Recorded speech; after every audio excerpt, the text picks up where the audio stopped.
Shalom saudara sekalian, tema kita adalah The Enemies Within. Dan saya akan membahas di dalam 4 subtema.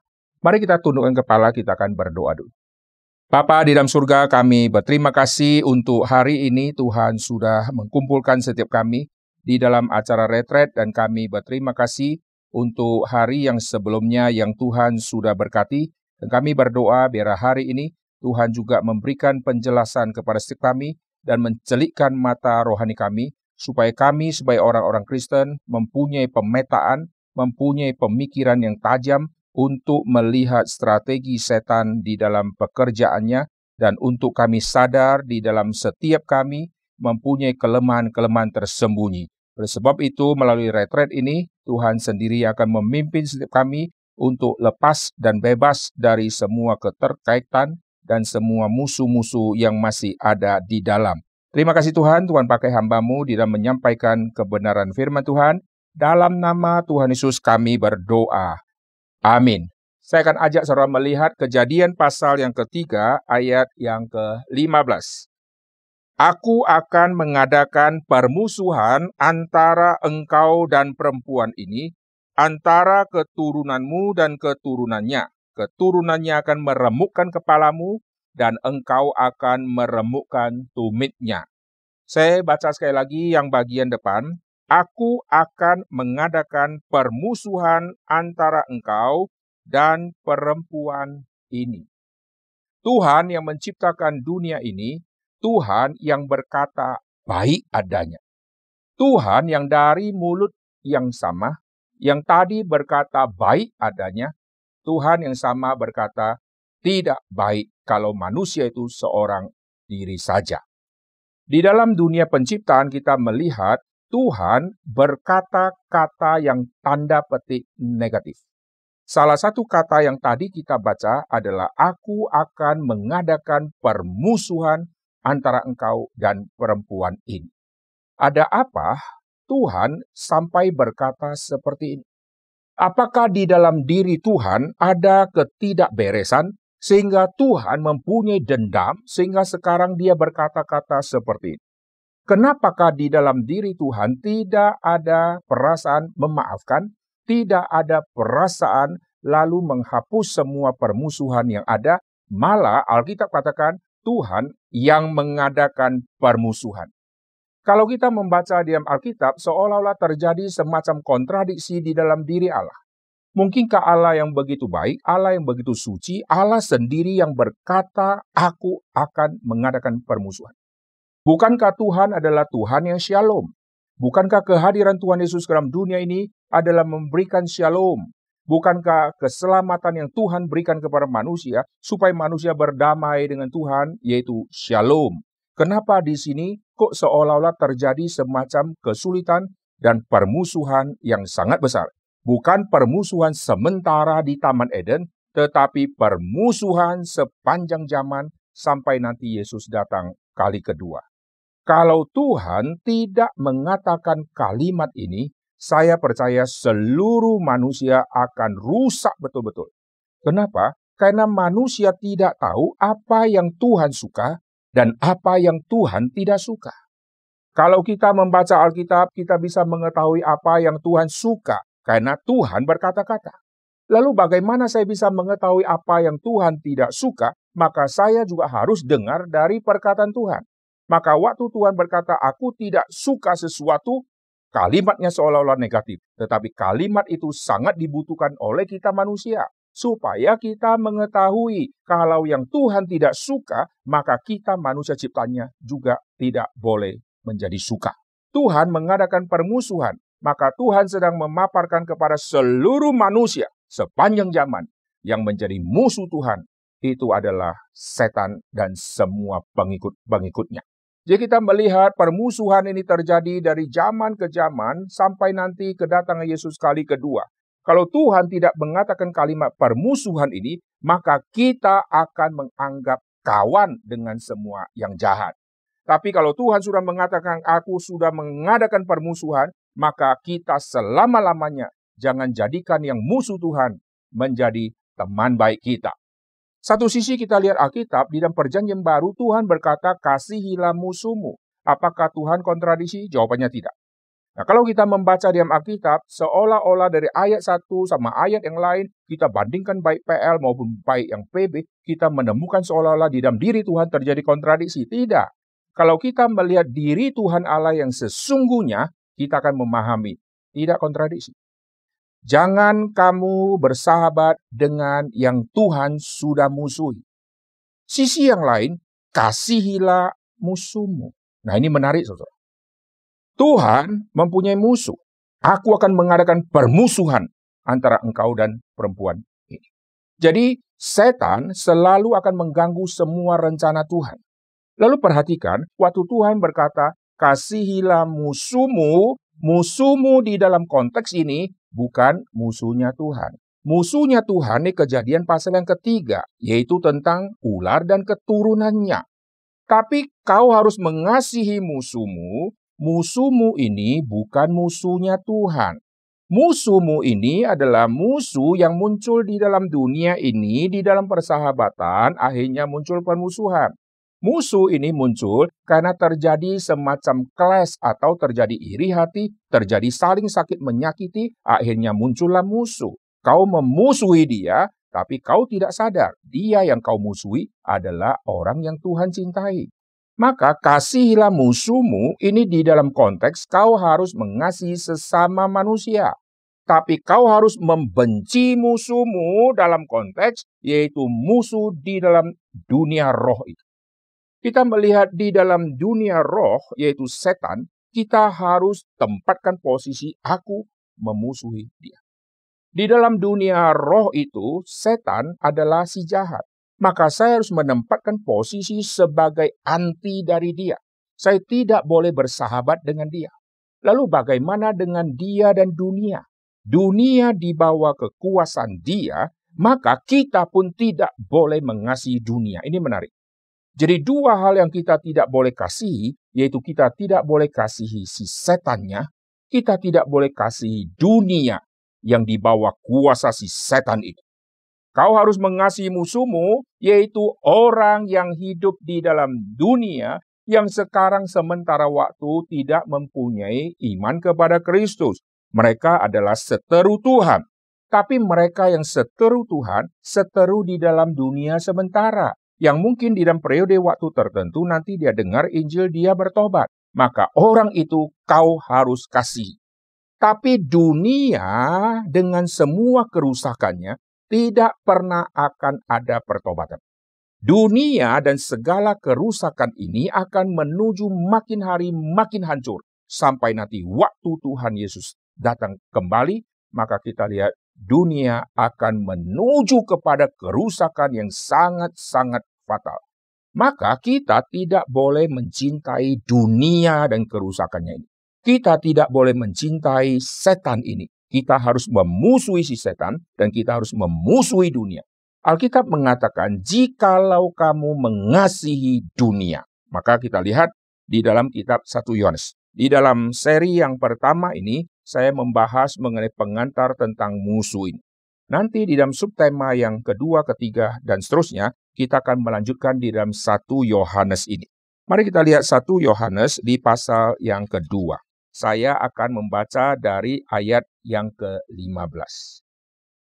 Janganlah kamu mengasihi dunia. Dunia tidak boleh dikasihi, saudara ya. Dan apa yang ada di dalamnya. Jadi segala sesuatu yang ada di dalam dunia, yang menjadi milik dunia, saya tidak boleh kasihi dia. Jikalau orang mengasihi dunia, maka kasih akan Bapa tidak ada di dalam orang itu. Jadi pertikaian atau perselisihan antara dua kubu ini, baik dunia sama dunia Tuhan, ini tidak bisa dijembatani dengan perdamaian, dengan saling mengasihi. Ini sudah putus selama-lamanya. Ini antara perpisahan si gelap sama terang. Dan perpisahan ini tidak pernah bisa didamaikan sehingga yang gelap sama yang terang menjadi abu-abu. Maka di tengah pertemuan ini adalah abu-abu. Tidak bisa. Terang ya terang, gelap ya gelap. Dunia ya dunia, lalu Tuhan ya Tuhan. Keinginan dunia, keinginan roh. Maka kita kembali ke sini ya. Jadi aku akan mengadakan permusuhan antara engkau dan keturunannya. Keturunan perempuan ini adalah Kristus, dan semua pengikut keturunan perempuan itulah orang-orang Kristen. Yesus sudah berkata, dunia akan membenci kamu. Waktu dunia membenci kamu, tidak boleh dibalas dengan kasihilah musuhmu, yaitu dunia. Tidak bisa. Di dalam Alkitab, kalimat kasihilah musuhmu ini bukan bicara kasihilah dunia yang memusuhi engkau. Tadi saya sudah katakan dunia itu gelap. Lalu terang itu terang. Gelap dan terang tidak mungkin bersatu. Yang kita disuruh untuk mengasihi adalah mengasihi manusia berdosa yang sementara tinggal di dalam dunia yang begitu gelap, yang sekarang sedang dibutakan matanya oleh kuasa si gelap. Dan kita harus membawa dia dengan cinta kasih Kristus, lalu membawa dia kembali kepada Tuhan. Sedangkan dunia dengan segala nafsunya akan menuju kepada kebinasaan, kita tidak boleh mengasihi, kita harus meninggalkan semua itu. Seperti Lot harus meninggalkan kenikmatan Sodom Gomora. Sodom dan Gomora harus ditinggalkan. Abraham tidak mengasihi kota Sodom dan Gomora dengan kerusakannya. Abraham mengasihi orang yang sedang hidup di dalam dosa di kota Sodom dan Gomora. Saudara mesti bedakan di situ. Jadi waktu Abraham berdoa kepada Tuhan, minta Sodom dan Gomora tidak dihancurkan, bukan karena dia sayang kotanya. Janganlah Tuhan hancurkan, karena ada orang di dalamnya. Kalau kota itu dihancurkan, maka orangnya akan kena hancur, akan mati. Oleh sebab itu Tuhan jangan hancurkan. Dia bukan sayang kotanya, dia sayang orang di dalamnya. Maka di dalam permohonan dia berkata, jikalau ada 50 orang benar. Dia tidak berkata, jikalau ada 5 kecamatan. Tidak. Jikalau ada 10 kecamatan. Jikalau ada 20 kelurahan. Tidak pernah dia katakan. Dia katakan, jikalau ada 50 orang benar. Jadi yang dia perhatikan adalah orang di dalamnya. Dia mau membela kalau bisa orang-orang jahat di situ Tuhan kasih pengampunan.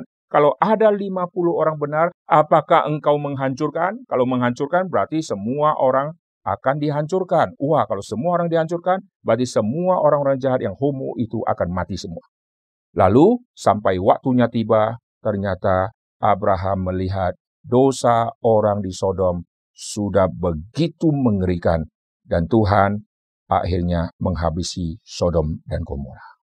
Tuhan menghabisi Sodom dan Gomora itu adalah tindakan Tuhan yang menyatakan penghakiman Tuhan pada saat anugerah Tuhan yang begitu panjang sudah diberikan, lalu masih tidak bertobat, maka Tuhan jatuhkan hukuman, maka Sodom dan Gomora tidak pernah ada lagi di dalam sejarah. Itu satu warning Tuhan bahwa suatu saat akan ada api yang sejati yang akan menghabisi semua orang fasik, yaitu kedatangan Tuhan Yesus kali yang kedua. Nah, sekarang kita kembali ya untuk melihat ya. Jadi dunia dan segala keinginannya, segala yang ada di dalamnya itu adalah dunia yang dikuasai oleh setan itu, dunia yang akan melawan orang benar. Dunia yang dibalik itu ada kuasa yang akan mencengkeram kita. Kenapakah dunia akan membenci orang percaya? Waktu bicara dunia akan membenci orang percaya, karena orang percaya akan mengatakan kebenaran.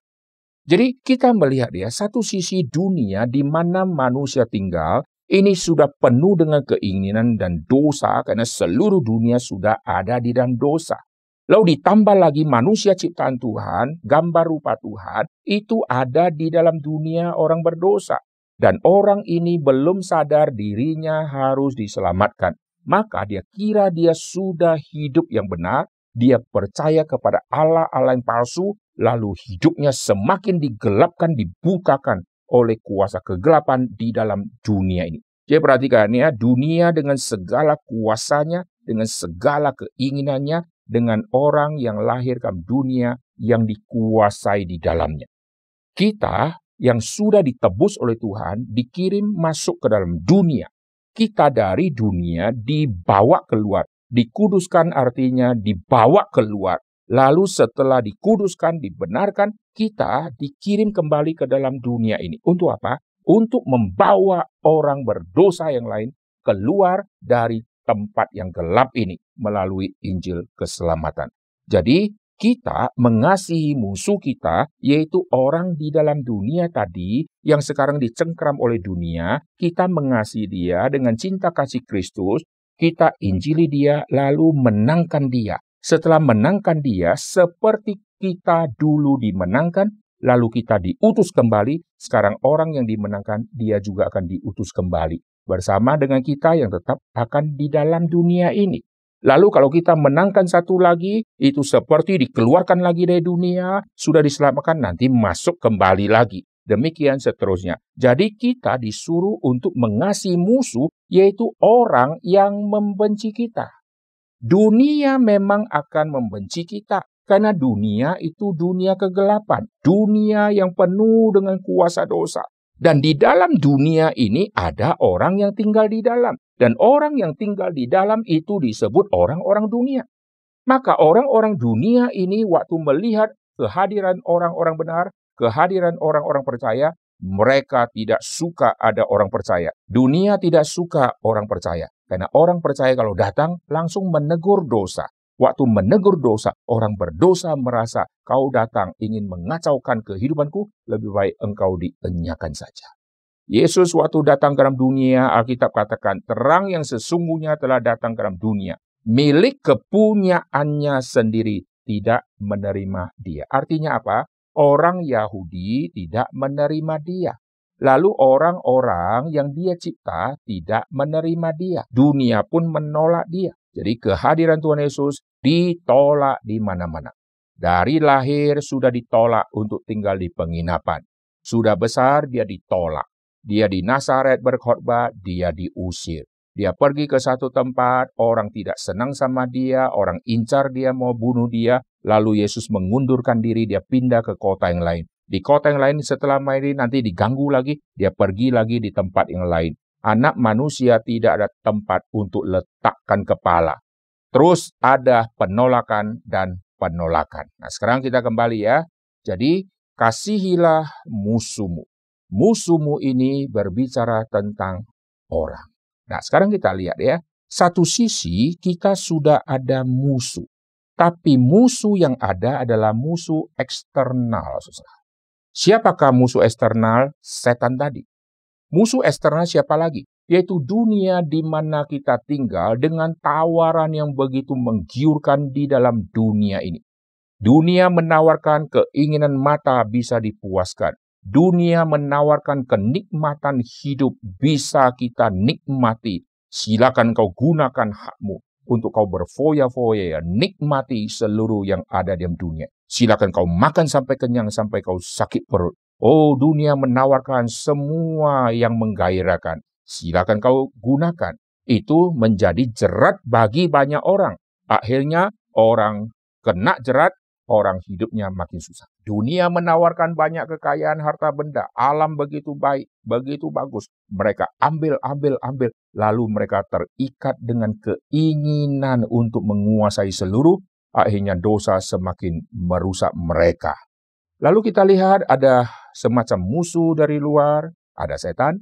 Kita ditaruh di dunia. Dunia dengan begitu banyak tawaran-tawaran yang menggiurkan. Itu menjadi satu jerat bagi anak-anak Tuhan yang hidup di dalam dunia. Ditambah lagi ada orang-orang yang belum percaya. Mereka adalah anak-anak dunia. Mereka orang-orang dunia. Keinginan daging mereka berkuasa dalam hidup mereka. Dan mereka membenci orang-orang percaya. Maka kita lihat musuh kita di luar adalah musuh yang luar biasa. Setan musuh yang luar biasa. Dunia musuh yang luar biasa. Ditambah lagi kita adalah orang Kristen, orang percaya. Di tengah-tengah dunia yang mayoritas bukan orang percaya. Kita kaum yang sangat sedikit di dalam dunia ini. Ditambah lagi kita yang punya musuh di luar. kita sendiri punya musuh yang dari dalam. Ini yang paling berat. Musuh di luar itu kita bisa antisipasi. Musuh di dalam susah kita antisipasi. Saudara perhatikan, musuh di luar ini sifatnya menawarkan. Musuh di luar tidak memakai cara semacam paksaan. Ini hanya menawarkan. Setan mencobai Adam dan Hawa, tidak paksa, hanya tawarkan. Tuhan bilang, kau boleh makan.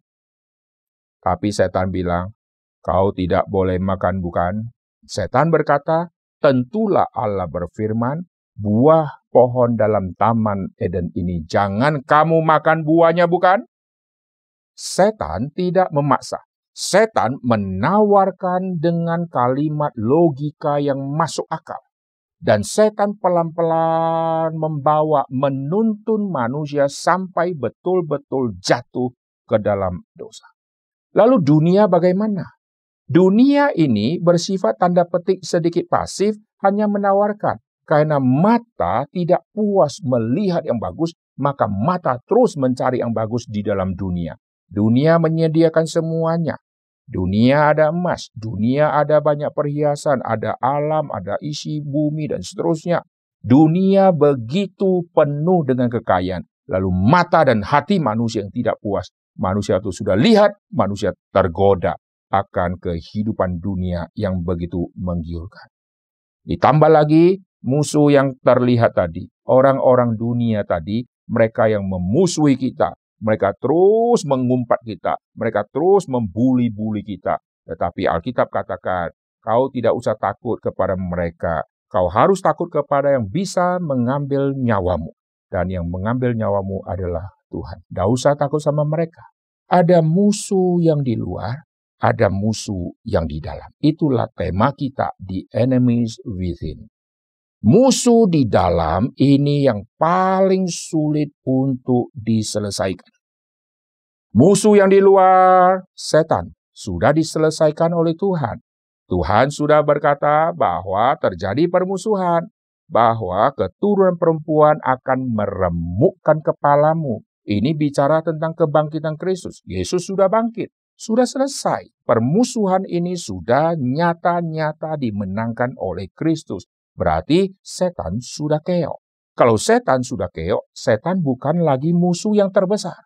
Maka berkuranglah musuh eksternal kita karena sudah dikalahkan oleh Kristus. Dan kita ada di dalam Kristus. Roh yang ada di dalam dirimu lebih besar daripada roh yang ada di dalam dunia. Sekarang dunia dengan begitu banyak keindahan dan keinginannya, roh yang ada di dalam dirimu lebih besar daripada roh yang ada di dalam dunia. Berarti dunia sudah ditaklukkan.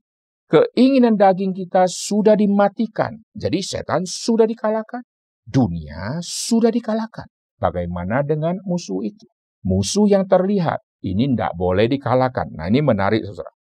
Untuk yang setan, Kristus sudah kalahkan. Untuk yang dunia dan keinginannya sudah ditaklukkan. Yang lain adalah manusia yang hidup di dalam dunia yang penuh dengan dosa ini. Ini bukan ditaklukkan seperti menaklukkan setan. Ini ditaklukkan dengan kasih. Setan ditaklukkan dengan peperangan. Lalu dunia dan keinginannya ditaklukkan melalui kematian juga. Kristus mati, Kristus bangkit. Waktu Kristus bangkit, hai maut, di manakah sengatmu? Kepala ular sudah dihancurkan. Dunia dan keinginannya itu harus dimatikan. Dan Kristus sudah mati untuk kita. Kalau Kristus sudah mati bagi kita, maka daging kita sudah disalibkan bersama dengan Kristus. Keinginan-keinginan dunia yang sudah merasuk di dalam diri kita, semuanya sudah disalibkan. Berarti ini sudah kelar. Yang sekarang yang ada adalah kita berhadapan dengan musuh-musuh yang sekarang hidup di dalam dunia kegelapan, yaitu manusia-manusia berdosa. Dan ini yang perlu kita kasihi. Kasihi lalu taklukkan kepada Kristus. Menarik ya? Taklukkan kepada Kristus untuk menjadi alat Tuhan. Setan ditaklukkan bukan nanti menjadi alatnya Tuhan. Dunia ditaklukkan bukan untuk nanti menjadi pelayan Tuhan, tapi manusia yang berdosa ditaklukkan untuk nanti dipakai menjadi alat Tuhan. Nah, ini bedanya. Sekarang kita kembali ya. Jadi musuh di luar boleh kita katakan sebetulnya sudah tidak ada. Yang setan sudah Tuhan kalahkan, lalu yang dunia sudah dimatikan, yang orang-orang yang lain yang memusuhi kita, kita harus mengasihi dia. Lalu sisanya musuh yang di mana? Musuh yang di dalam diri. Musuh yang di dalam diri ini yang paling sulit untuk ditaklukkan. Nah, kalau musuh di dalam diri kita belum bisa taklukkan, maka musuh yang di luar tadi, yaitu setan dan keinginan dunia yang mestinya sudah kalah, nanti mereka akan masuk lagi, akan mulai mengacau lagi, dan dia akan membakar kita kembali, maka keinginan-keinginan daging kita akan kita hidupkan kembali. Kita yang sudah diselamatkan, kita harus mematikan keinginan daging. Tapi waktu kita harusnya mematikan keinginan daging, kita tidak matikan, kita hidupkan dia lagi. Maka keinginan-keinginan dari dalam diri kita, lalu nanti muncul, setelah muncul, setan mulai bakar-bakar lagi.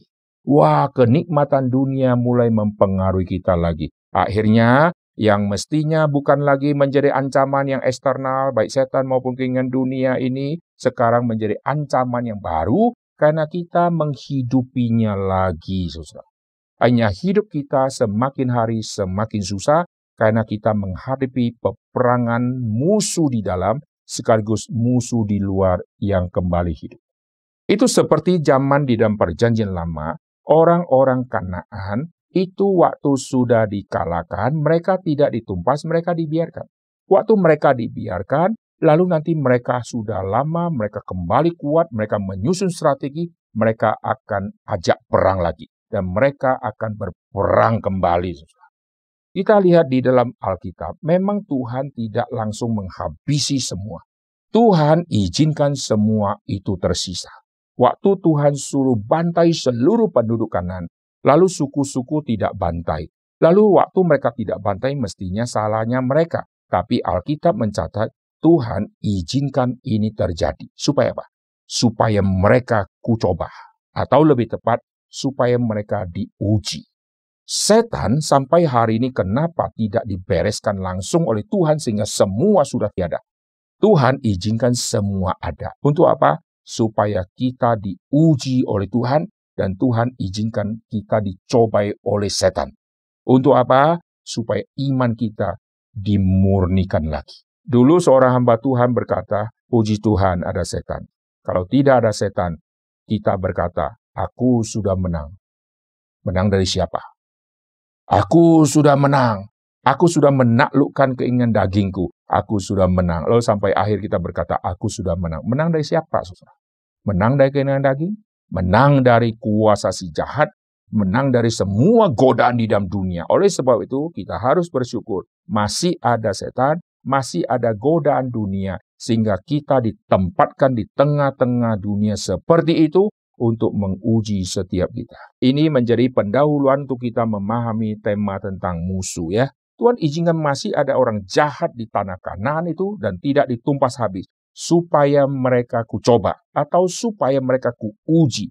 Mereka tetap setia berpegang pada perintah Tuhan yang Tuhan sudah nyatakan di zaman Musa, atau mereka abaikan. Jadi Tuhan izinkan. Lihatlah tanah Kanaan. Wah, orang kawin campur. Wah, keinginan dunia di situ begitu menggiurkan. Wah, terjadi free sex di mana-mana. Kau lihatlah. Kau tertarik? Kalau kau tertarik, kau ikut. Kau sedang gagal. Karena Tuhan sedang menguji engkau dengan masih adanya orang Kanaan di situ. Kau melihat perempuan mereka cantik-cantik. Kau melihat sesamamu jeleknya minta ampun. Yaitu gadis dari suku kamu. Itu jeleknya minta ampun. Lihat yang kanan. Aduh, cantiknya luar biasa. Kamu mulai tertarik dengan keinginan matamu. Lalu akhirnya kamu ambil dia menjadi istrimu. Kau jatuh di dalam ujian Tuhan dan kau gagal di situ. Jadi Tuhan sengaja izinkan semuanya ini terjadi. Sampai nanti Yesus datang kali kedua, baru semua yang jahat betul-betul Tuhan stop, karena saat itu sudah Yesus datang kali kedua. Oke, sekarang kita kembali ya, kita akan melihat tema ini. Jadi musuh di luar, lalu ada musuh di dalam. Musuh di dalam ini berkembang biak, susah untuk kita hentikan. Karena faktor utama adanya musuh di dalam, benihnya adalah dosa. Dari satu benih dosa yang akan menimbulkan semua macam keinginan yang aneh-aneh akan muncul. Dan keinginan-keinginan itu nanti akan dibuahi. Waktu sudah dibuahi, dia akan semakin besar, akan semakin tampak buahnya, dan dia akan matang.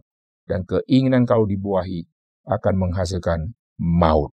Keinginan di dalam diri manusia itu kalau dibuahi, ini akan menjadi bahaya.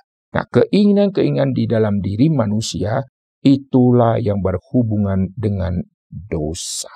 Nah, sekarang kita lihat keinginan manusia yang paling mendasar di dalam hidupnya manusia bukan masalah makanan.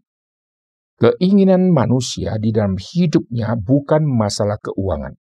Alkitab catat di dalam kitab Kejadian, keinginan manusia yang paling mendasar adalah manusia ingin menjadi Tuhan. Inilah yang menjadi satu faktor yang sangat besar.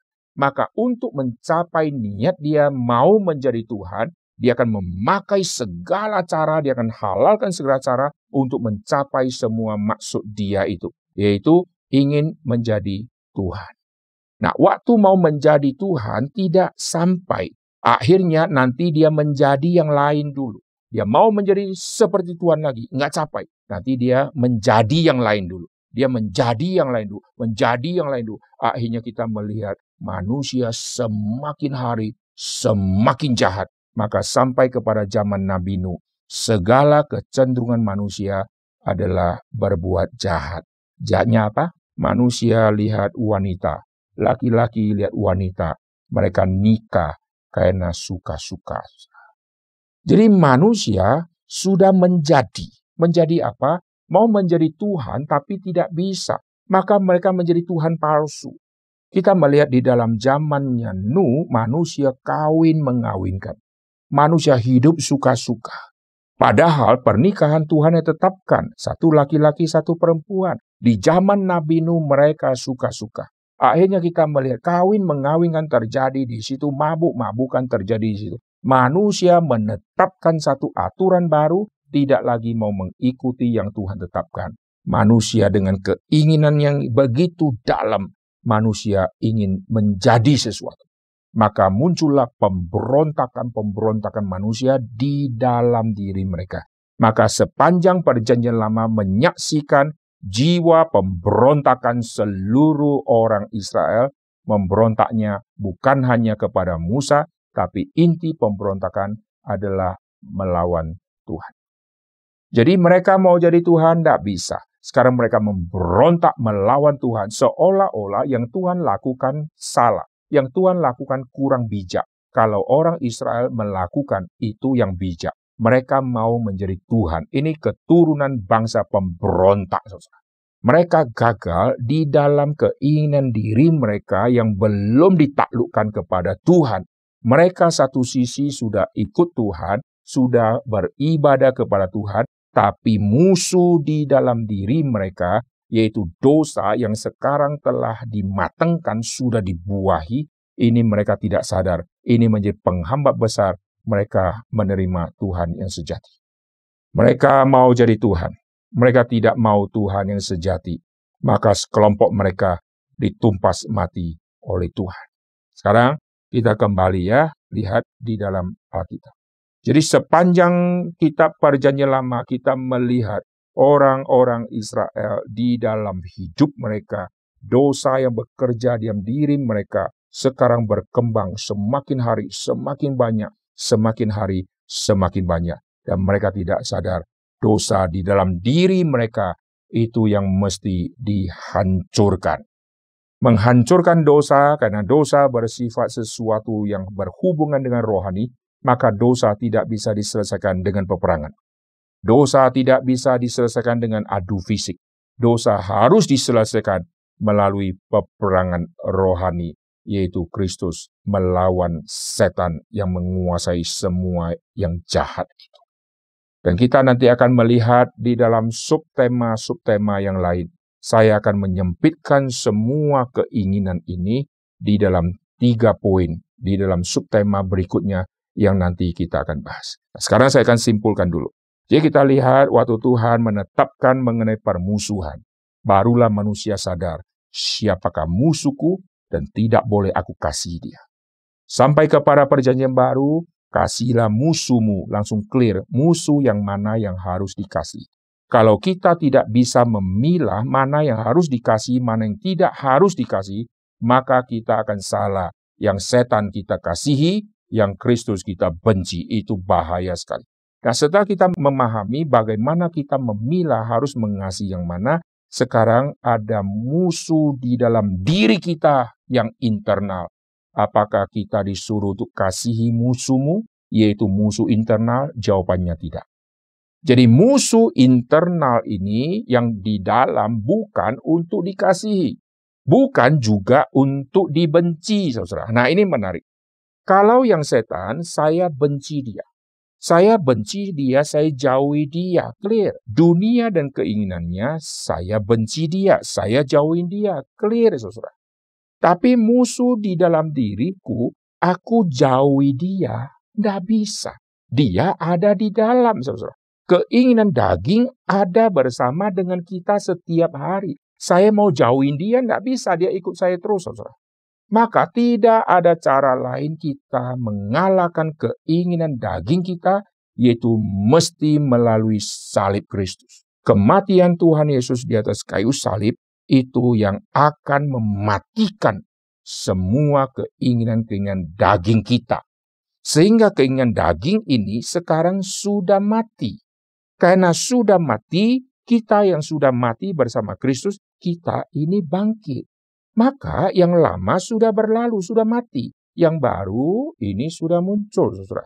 Inilah cara satu-satunya, bukan menjauhi, bukan meninggalkan dia, karena kita tidak mampu. Kita perlu Kristus. Kita bukan meninggalkan dia, bukan menjauhi dia. Kita tidak bisa, karena dia ada bersama-sama. Oleh sebab itu kita perlu diselamatkan oleh Kristus. Kita perlu menerima kematian Tuhan Yesus dan kebangkitan Tuhan Yesus. Kita yang percaya kepada Kristus, keinginan daging kita ikut disalibkan bersama dengan salib Kristus itu. Dan kita mati. Keinginan daging kita dimatikan di situ dan kita akan bangkit bersama Kristus dan kita disebut ciptaan yang baru. Nah, kalau begitu, kita yang sudah mati tadi sekarang sudah bangkit bersama dengan Kristus yang adalah ciptaan baru, mestinya kita sudah murni 100%. Tidak akan jatuhkan dosa lagi. Karena yang lama sudah mati. Sekarang saya sudah memakai yang baru. Tapi nyatanya tidak. Kenapa? Karena ada tema continuity dan discontinuity. Yaitu begini. Saya kalau mati, bukan berarti saya yang sekarang mati, nanti yang bangkit sudah orang yang berbeda. Waktu kita percaya Tuhan Yesus yang mati dan bangkit, kita yang diselamatkan, dari sebelum diselamatkan, sayanya ini, yang ini. Setelah diselamatkan, sayanya juga ini.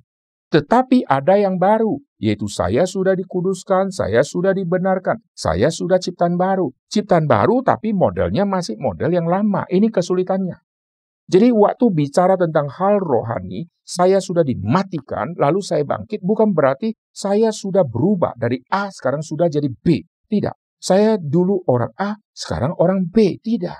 Saya dulu orang A, yang disebut A, sekarang saya juga disebut A. Sama. Setelah diselamatkan, hanya di dalam detik tertentu, waktu saya dengarkan firman Tuhan, saya menerima Tuhan Yesus, perubahan detik sebelum dan sesudah tidak merubah postur tubuh saya, saudara. Oleh sebab itu, kesulitan kita dalam dunia ini adalah kita yang adalah ciptaan yang baru, tetapi masih mengenakan daging-daging ini yang model-model lama. Dan memori kita masih memori-memori yang banyak yang lama-lama. Memori-memori yang baru, yang masa depan kita belum lewati. maka yang masa depan kita tidak ada. Yang ada adalah semua memori masa lalu. Memori kita pernah jatuh, pernah jahat, pernah berdosa. Lalu keinginan-keinginan kita masih ingat yang masa-masa dulu. Akhirnya waktu kita sudah diselamatkan, kita sudah menjadi anak Tuhan, kita kecenderungannya kadang-kadang waktu lagi baik, kita ingat harus terus berpegang janji Tuhan. Waktu kita sudah jauh imannya dari Tuhan, kita mengingat yang masa lalu, saudara. Saya kasih contoh sederhana, lalu kita akan akhiri, nanti kita akan masuk poin yang berikutnya. Seekor babi yang sudah lama ada di hutan, yang hidupnya terus ada di kubangan lumpur yang kotornya luar biasa. Lalu suatu saat kita masuk ke hutan, kita melihat ada babi yang sedang mandi-mandi, sedang kotor. Lalu kita kasihan sama dia, kita tangkap dia, kita bawa pulang. Sampai di rumah kita siram dia, kita bersihkan, kita beli sampo yang termahal, kita bersihkan dia, kita latih dia supaya hidupnya bersih. Lalu setelah 1 tahun, wah si babi ini bisa hidup bersih, kita dandani, kita kasih baju, kasih pita, lalu setiap hari kita mandikan, lalu dia bersih sehingga hidupnya jadi bersih. Suatu saat kita bawa dia kembali ke hutan di mana kita temukan dia, ke kubangan di mana dia dulu suka mandi. Kita bawa dia ke sana, kita lepasin dia. Begitu sudah lepasin, dia kembali berkubang di tempat yang lama. Wah, dia nikmati semua itu sehingga badannya semuanya kotor.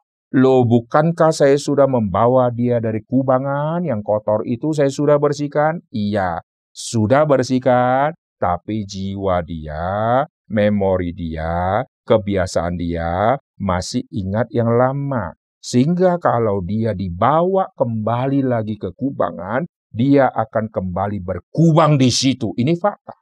Nah, manusia juga alami hal yang sama. Kita sudah diselamatkan, tapi kita tidak dipindahkan ke dunia yang lain, saudara. Sehingga kita lepas dari dunia yang sebelumnya. Kita sudah diselamatkan, misalnya di satu kebaktian, dengar khotbah, lalu kita terima Tuhan Yesus, kita pulang ke rumah, besok ke kantor, ke keluarga, kemana, ke teman. Itu lingkungan kita masih lingkungan yang sama. Itu seperti babi tadi dibawa kembali ke hutannya, di depannya ada tempat dia berkubang.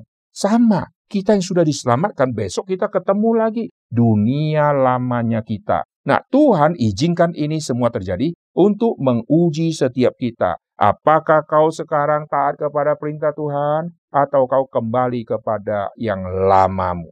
Maka nanti kita akan melihat subtema yang muncul di 1 Yohanes pasal yang kedua, setelah kita selesaikan tema ini, yaitu tentang musuh dan harus mengasihi yang mana, dan harus membenci yang mana. Mari kita kembali ke 1 Yohanes pasal yang kedua.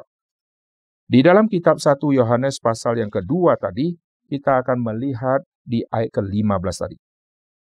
Janganlah kamu mengasihi dunia. Kita sudah membahas poin pertama yang tadi kita sudah bahas dari awal, yaitu tentang yang musuh yang mana, yang harus dimusuhi, mana yang harus dikasihi. Janganlah kamu mengasihi dunia dan apa yang ada di dalamnya. Jikalau orang mengasihi dunia, maka kasih akan Bapa tidak ada di dalam diri orang itu. Nah, poin pertama kalau kita sudah beres ini, memahami mana yang harus dikasihi dan mana yang tidak harus dikasihi, maka kita lihat ayat ke-16. Sebab semua yang ada di dalam dunia, nah perhatikan, yang ada di dalam dunia, ini keinginan daging, keinginan mata, keangkuhan hidup, bukanlah berasal dari Bapa, melainkan dari dunia. Keinginan daging, itu subtema yang kedua nanti. Keinginan mata, subtema yang ketiga nanti. Keangkuhan hidup, subtema yang keempat. Dan dunia ini sedang lenyap dengan keinginannya, tetapi orang yang melakukan kehendak Allah tetap hidup selama-lamanya. Ya. Jadi 1 Yohanes pasal kedua ini kita akan selesaikan di dalam 4 subtema. Saya akan akhiri subtema yang pertama ini, yaitu tentang musuh, yang harus dimusuhi yang mana, yang harus dicintai yang mana. Subtema yang kedua saya akan membahas keinginan daging. Lalu subtema ketiga, keinginan mata. Subtema yang keempat, keangkuhan hidup. Karena ini berbicara tentang dunia. Dan ini juga berbicara tentang musuh yang ada di dalam. Dari keinginan mata yang memandang, dunia hanya menawarkan dengan pasif, tapi manusia yang akan berinisiatif. Nafsu dari dalam akan memegang peranan yang sangat penting. Keinginan mata, keinginan daging. Daging punya keinginan. Tapi kalau daging punya keinginan dipuaskan, maka akan menghasilkan dosa yang besar. Nanti kita akan masuk di dalam tema itu. Lalu keangkuhan hidup, saudara. Kesombongan, ini semua dari diri. Kenapa manusia bisa sombong? Karena melihat yang lain, yang lain semua yang dia lihat. Lalu keinginan dari dalam, lalu meninggikan diri, lalu mau menjadi yang lebih tinggi dari yang lain, akhirnya jatuh ke dalam keangkuhan hidup. Mari kita tundukkan kepala, kita akan berdoa. Bapa di surga, kami berterima kasih untuk waktu yang singkat ini, di mana kami sudah dipimpin oleh Tuhan untuk kami mengerti mengenai siapakah musuh yang harus dimusuhi dan siapakah musuh yang harus dikasihi. Terima kasih Tuhan, kami serahkan untuk subtema yang kedua, ketiga, dan keempat. Tuhan juga memimpin setiap kami. Dengar doa kami, dalam nama Tuhan Yesus kami berdoa. Amin. Terima kasih, Tuhan memberkati.